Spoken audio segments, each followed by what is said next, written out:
જય શ્રી કૃષ્ણ. એક વખત મારી એક વિદ્યાર્થીનીએ મને એમ કહ્યું કે બેન, તમારા ચંપલ છે ને એકદમ લીસા થઈ ગયા છે, એકદમ પાતળા થઈ ગયા છે, એને કાઢી નાખો. સરસ મજાના ગાદીવાળા ચંપલ લો ને, તમારું તો મોટું પગાર હોય, આવો લોભ શું કરો છો? કોઈકને આપી દો. બધું કોઈને આવું ન આપી દેવાય. આપી દઈએ તો સરસ મજાનું અપાય.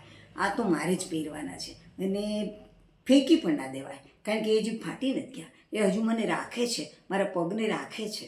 એ નીચેથી ફાટી જાય ને તળિયું તો હું એને ફેંકી દઈ શકું.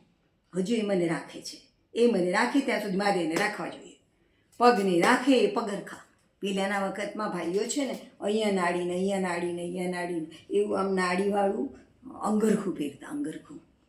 હવે એ લોકો ટી શર્ટ ને શર્ટ ને કફરી ને એવું બધું પહેરે છે, પણ છે તો એ અંગરખું જ. અંગને રાખે એ અંગરખું, પગને રાખે એ પગરખું. આ એક સાદગી છે. તો સાદગી એક ગુણ છે. મીરાએ પોતાના એક ભજનમાં ભગવાનને ગુણનો સાગર કહ્યું છે, ગુણનો સાગર. તો હવે આપણું ભગવાન જો ગુણનો સાગર હોય તો આપણે ગુણરી નદી તો બનવું જોઈએ ને. ગાંધીજી આને અપરિગ્રહ કે. હવે આ કંઈ બહુ મોટી નવી વાત નથી. આ તો આપણા અષ્ટાંગ યોગની અંદર સૌથી પહેલું અંગ છે ને, એનું નામ યમ છે. એ યમમાં 5 ગુણો છે: અહિંસા, સત્ય, અસ્તેય, બ્રહ્મચર્ય અને અપરિગ્રહ.